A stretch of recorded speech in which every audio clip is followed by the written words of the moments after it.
구원의 확신 13번 영원한 상급 유다서 1장 1절 말씀. 예수 그리스도의 종이요 야고보의 형제인 유다는 부르심을 입은 자 곧 하나님 아버지 안에서 사랑을 얻고 예수 그리스도를 위하여 지키심을 입은 자들에게 편지하노라. 여기서 유다는 예수님의 육신의 젖동생을 말해요. 야고보도 예수님의 형제예요. 유다가 여기서 자신을 어떻게 소개하고 있나요? 자신을 예수님의 종이라 소개하고 있지요. 유다가 자신을 이렇게 소개하는 것은 하나님의 큰 걸작품이에요. 그러면 예수님의 육신의 가족들과 주위 사람들이 처음에 어떻게 했는지 먼저 한번 살펴볼까요? 마가복음 6장 1절에 예수께서 거기를 떠나사 고향으로 가시니 제자들도 좇으니라. 꿈나무들 예수님의 고향이 어디신가요? 베들레헴이지요. 베들레헴에서 태어나셨고 헤롯 왕을 피해 애굽으로 잠시 피신 가셨다가 나사렛에서 자라셨어요. 요한복음 7장 42절에 성경에 이르기를 그리스도는 다윗의 씨로 또 다윗에 살던 촌 베들레헴에서 나오리라 하지 아니하였느냐 하며 예수님은 다윗의 혈통을 통해 나셨고 다윗이 살던 베들레헴 촌에서 태어나셨어요. 예수님께서 베들레헴에 태어나신 것은 알겠는데 다윗이 살던 베들레헴이 촌이라는 말씀이 새롭게 보였어요. 마태복음 2장 23절에 나사렛이란 동네에 와서 사니 이는 선지자로 하신 말씀에 나사렛 사람이라 칭하리라 하심을 이루려 함이로라. 사람들이 예수님을 부를 때에 나사렛 예수여라고 하지요. 오래전에 예언하신 말씀대로 나사렛 사람이라고 호칭했어요. 마가복음 6장 2절에 안식일이 되어 회당에서 가르치시니 많은 사람이 듣고 놀라 가로되 이 사람이 어디서 이런 것을 얻었느뇨 이 사람의 받은 지혜와 그 손으로 이루어지는 이런 권능이 어찌 됨이뇨. 예수님께서 안식일에 해당해서 많은 사람들을 가르치셨는데 그 지혜와 권능에 놀라워했어요. 마가복음 6장 3절에 이 사람이 마리아의 아들 목수가 아니냐 야고보와 요셉과 유다와 시몬의 형제가 아니냐 그 너희들이 우리와 함께 여기 있지 아니하냐 하고 예수를 배척한지라. 꿈나무들 예수님의 직업이 무엇이었나요? 목수였지요. 예수님의 육신의 형제들이 소개되었지요. 야고보와 요셉, 유다와 시몬 그리고 자매들이 있었어요. 그럼 적어도 7남매나 되었겠지요. 그런데 여기서 예수님을 요셉의 아들이라고 하지 않고 마리아의 아들이라고 했지요. 그럼 이때는 요셉과 같이 살지 않아서 그랬을까요? 이 말씀이 새롭게 보였어요. 마가복음 6장 4절에 예수께서 저희에게 이르시되 선지자가 자기 고향과 자기 친척과 자기 집 외에서는 존경을 받지 않음이 없느니라 하시며. 사람들은 왜 예수님을 이렇게 배척했을까요? 예수님께서 왕족으로 태어나셨어도 배척했을까요? 귀족으로 태어나셨어도 배척했을까요? 가난한 몫으로 태어났으니까 업신여기고 있지요. 마가복음 6장 5절에 거기서는 아무 권능도 행하실 수 없어 다만 소수의 병인에게 안수하여 고치실 뿐이었고. 이렇게 마음으로 배척하는 자들에게는 아무 권능도 행하실 수가 없어요. 그러나 그 중에서 정말 사모하고 간절히 구하는 자들에게는 소수라 할지라도 안수하고 고쳐주셨어요. 마가복음 6장 6절에 저희의 믿지 않음을 이상히 여기셨더라. 이에 모든 촌에 두루 다니시며 가르치시더라. 예수님께서 저들에게 해롭게 하신 적도 없으시고 손해보게 하신 적도 없으신데 이 고향 사람들이 믿지 않고 이렇게 배척하는 것을 보면 정말 이상하지요. 그러나 예수님은 사모하는 영혼들을 찾아가서 복음을 전하시고 가르치시며 병든 자를 고쳐주셨어요. 여러분도 이런 푸대접 받아본 적 있나요? 지금 현재 이런 아픔을 겪고 있더라도 주님께서 야고보와 유다를 어떻게 변화시켜 주셨는지 보고 큰 소망을 가지세요. 마가복음 3장 20절에 집에 들어가시니 무리가 다시 모임으로 식사할 겨를도 없는지라. 사람들이 예수님의 말씀을 들으려고 시도 때도 없이 집에 찾아와서 식사하실 겨를도 없으셨어요. 그런데 그때 누가 찾아왔었나요? 마가복음 3장 21절에 예수의 친속들이 듣고 붙들러 나오니 이는 그가 미쳤다 하밀러라. 예수님의 가족들은 예수님이 이상해졌다는 소문을 듣고 붙들어 집으로 데려가려고 찾아왔어요. 예수님께서 따로 집을 얻어서 사역하신 것 같지요? 여러분도 이런 경험을 해 보셨나요? 다른 교회는 다녀도 되는데 서울교회만 가지 말라고 결사적으로 말렸지요. 왜 그럴까요? 다른 교회와는 다르니까 그러지요. 어떻게 다른가요? 복음이 분명하니까, 복음이 확실하니까, 복음이 정확하니까. 구원 받을까봐 사단이 가족을 통해 극구 말리면서 서울교회만큼은 못 가게 하는 거예요. 예수님도 똑같이 가족들을 통해 미쳤다는 소리도 들으시고 친척까지 동원해서 끌고 가려고 했어요. 이때 종교 지도자들과 대제사장들과 서기관들은 또 어떻게 반응했을까요? 정말 입에 담을 수 없는 기가 막힐 비방을 했었지요.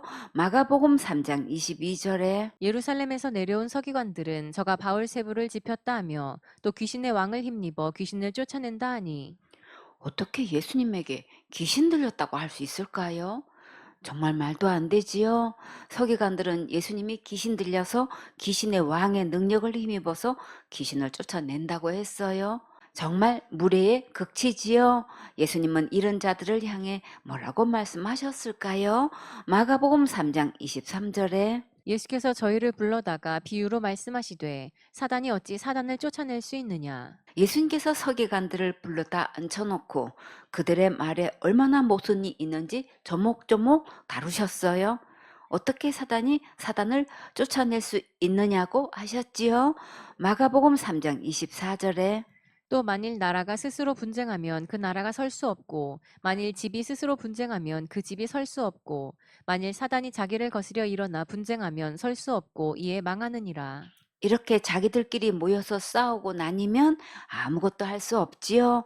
마가복음 3장 27절에 사람이 먼저 강한 자를 결박지 않고는 그 강한 자의 집에 들어가 세간을 늑탈치 못하리니 결박한 후에야 그 집을 늑탈하리라. 무슨 일을 하려면 먼저 서로 질서가 서 있어야 하고 의기투합이 되어야 목적을 이룰 수 있어요. 이들이 예수님을 비방한 말이 어떤 죄에 해당하는지 볼까요? 마가복음 3장 28절에 내가 진실로 너희에게 이르노니 사람의 모든 죄와 무릇 회방하는 회방은 사하심을 얻되 누구든지 성령을 회방하는 자는 사하심을 영원히 얻지 못하고 영원한 죄에 처하느니라 하시니 이는 저희가 말하기를 더러운 귀신이 들렸다 함이러라. 성령을 해방하는 죄는 영원한 죄라 영원히 용서받지 못할 죄를 범한 거예요. 이 서기관들은 예수님을 믿지 않고 함부로 말하다가 예수님께 정말 충격적인 말씀을 들었지요. 다 심는 대로 거두는 거예요. 마가복음 3장 31절에 때에 예수의 모친과 동생들이 와서 밖에 서서 사람을 보내어 예수를 부르니 예수님의 모친과 동생들이 왜 예수님을 찾아왔을까요? 예수님이 이상하게 되었다고 찾아온 거지요. 마가복음 3장 32절에 무리가 예수를 둘러 앉았다가 여짜오되 보소서 당신의 모친과 동생들과 누이들이 밖에서 찾나이다. 대답하시되 누가 내 모친이며 동생들이냐 하시고 둘러앉은 자들을 둘러보시며 가라사대 내 모친과 내 동생들을 보라. 누구든지 하나님의 뜻대로 하는 자는 내 형제요 자매요 모친이니라. 예수님을 믿는 우리가 예수님의 진짜 영원한 형제이고 자매이고 모친이에요. 예수님의 젖동생 야고보가 예수님께 어떻게 대했는지 살펴볼까요? 요한복음 7장 1절에 이후에 예수께서 갈릴리에서 다니시고 유대에서 다니려 아니하심은 유대인들이 죽이려 함이러라. 여기서 이후는 오병이어의 기적이 있은 후 사람들이 예수님을 임금 삼으려고 쫓아다닐 때에 제자들에게 생명의 떡을 먹으라고 하시면서 예수님의 살과 피를 먹어야 된다고 하셨는데 그때 따라다니던 제자들이 이 말이 어렵다고 하면서 다 떠나고 12대자만 남았었어요. 그 후로 유대인들이 예수님을 죽이려고 했고 예수님은 유대로 다니시지 않으시고 갈릴리에만 다니셨어요. 요한복음 7장 2절에 유대인의 명절인 초막절이 가까운지라. 초막절은 이스라엘 백성들이 출애굽해서 40년 동안 광야에서 장막 생활한 것을 기념하기 위한 절기인데 유대인의 절기 중에 1년 중 마지막 절기예요. 요한복음 7장 3절에 그 형제들이 예수께 이르되 당신의 행하는 일을 제자들도 보게 여기를 떠나 유대로 가소서. 예수님의 형제들은 명절에 함께 유대로 가자고 했는데 왜 함께 가자고 했을까요? 요한복음 7장 4절에 스스로 나타나기를 구하면서 묻혀서 일하는 사람이 없나니 이 일을 행하려 하거든 자신을 세상에 나타내소서 하니. 적어도 세상에 나타내고 싶으면 사람들이 많이 있는 곳에 가야지. 이런 시골에 숨어 있으면 누가 알아주냐고 하면서 함께 가자고 했어요. 예수님의 형제들은 왜 이렇게 말했을까요? 예수님을 믿지 않았기 때문이지요. 요한복음 7장 5절에 이는 그 형제들이라도 예수를 믿지 아니함이러라. 예수님의 형제들조차 예수님을 믿지 않았기 때문에 이렇게 말을 한 거예요. 예수님은 이런 형제들에게 어떻게 대답하셨을까요? 요한복음 7장 6절에 예수께서 가라사대 내 때는 아직 이르지 아니하였거니와 너희 때는 늘 준비되어 있느니라. 예수님께서 왜 지금은 때가 아니라고 이렇게 대답하셨을까요? 예수님께서 이 세상에 오신 목적은 자기의 능력을 나타내려고 오신 게 아니고 세상의 모든 죄를 지고 가시려고 오셨어요. 세상의 모든 죄 속에는 누구 죄도 있나요? 내 죄도 있지요. 예수님은 지옥 갈 내 모든 죄를 영원히 해결하시려고 오셨고 이 죄의 값은 죽어야 하기 때문에 지금은 십자가에 못 박히실 때가 아니라는 말씀이에요. 요한복음 7장 7절에 세상이 너희를 미워하지 못하되 나를 미워하나니 이는 내가 세상의 행사를 악하다 증거함이라. 세상이 예수님을 미워하는 것은 예수님께서 세상에 하는 일들을 악하다고 증거하시기 때문이에요.